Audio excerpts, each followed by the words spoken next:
Assalamualaikum warahmatullahi wabarakatuh. Kenalkan, nama saya Raden Kurnia Parayana dengan nomor 082011633041 dari Prodi Informasi. Di sini saya akan melakukan wawancara untuk matkul kepemimpinan dan manajemen organisasi. Baik, langsung saya mulai saja.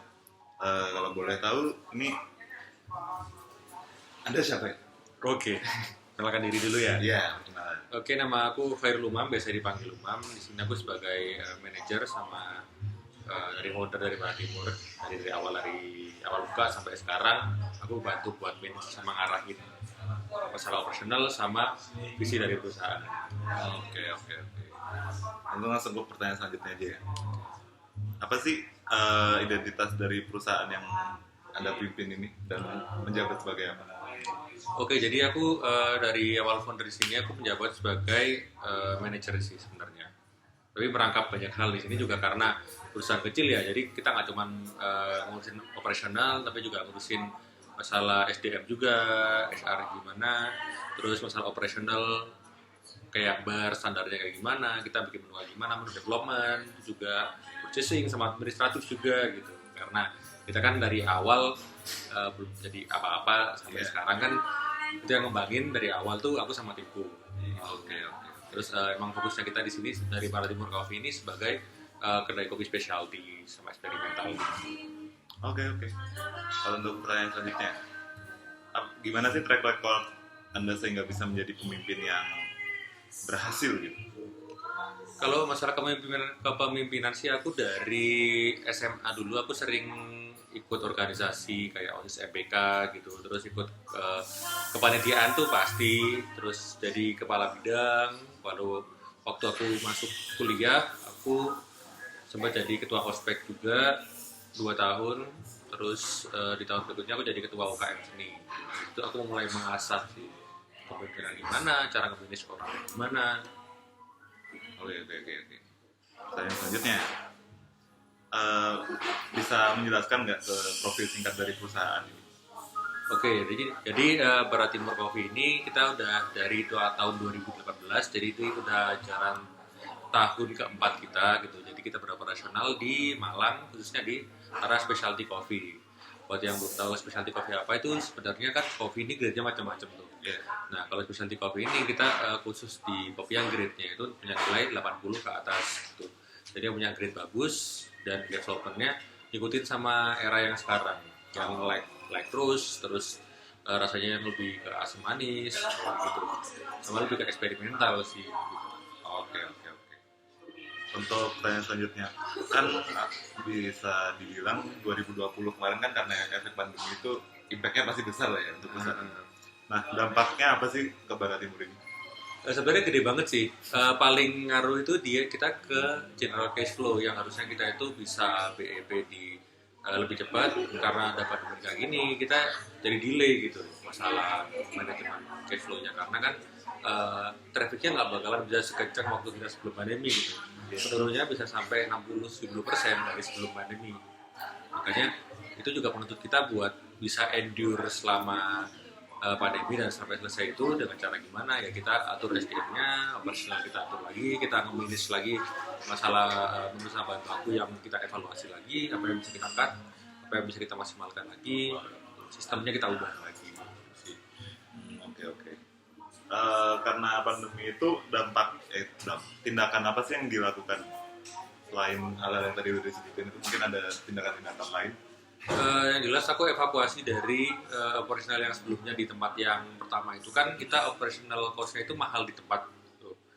Nah akhirnya kita memutuskan untuk pivot nyari tempat yang lebih terjangkau dengan nuansa yang kurang lebih sama, konsepnya kurang lebih sama, tapi dengan harga sepertiganya gitu. Jadi kita bisa irit banyak dari situ, dan dari penghematannya itu kita bisa pakai buat survive beberapa tahun ke depannya.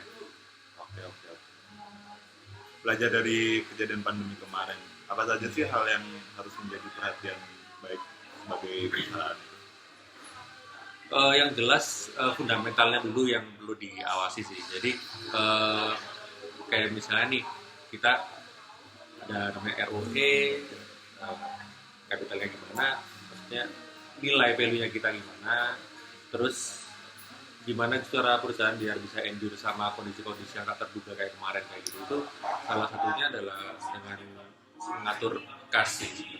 Gimana pun kalau misalnya perusahaan kita udah punya keuntungan dari perusahaan itu jangan langsung dibakar atau dipakai buat pengembangan atau pakai dia buat diambil sendiri, tapi tetap kita harus ada spare cash buat kalau misalnya ada kejadian-kejadian tertentu kayak ini itu. Kita kan untungnya kita di Indonesia ya terus kelar pandemi ya udah gitu. Belum kalau misalnya kita di negara-negara barat sana yang habis kena pandemi hampir selesai terus ada perang, ada krisis energi gitu kan. Itu kan menuntut kita buat ya kalau misalnya kita nggak punya cash ya udah selesai. Ya, kita harus melikuidkan semua aset perusahaan dan udah selesai gitu. Tapi kalau misalnya kita masih punya dana yang bisa kita simpen, nah itu bisa lebih aman. Jadi kita nggak buru-buru harus jual aset, kita nggak buru-buru harus menurunkan kualitas kita. Jadi dengan sedikit perubahan kita masih bisa operasional beberapa tahun ke depan. Yang penting kita harus pegang cash karena cash is king. Oke.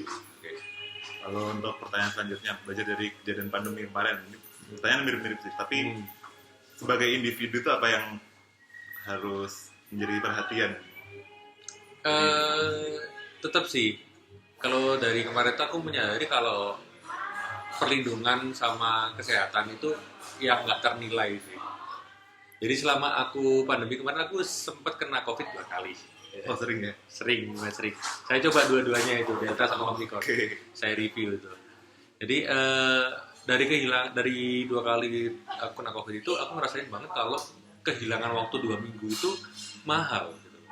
Yang harusnya itu aku bisa pakai untuk waktu produktif, untuk ngembangin usahaku, untuk ngembangin diriku sendiri, itu kepake buat tiduran di rumah kayak gitu. Jadi yang terpenting itu menjaga kesehatan diri kita sendiri. Oke. Satu. Yang kedua kita harus punya ada cadangan. Balik lagi seperti kita gunakan di perusahaan pasti harus ada cash kan. Kalau misalnya di secara personal kita tetap harus ada yang namanya dana darurat. Yeah. Dan sebelum kita melangkah ke investasi, kita melangkah buat bisnis yang lebih jauh, siapin dulu dana darurat. Dengan hitungan itu berapa kali gaji. Jadi ketika kita dipaksa untuk tidak bekerja selama beberapa hari, beberapa minggu, itu kita masih bisa survive. Oke.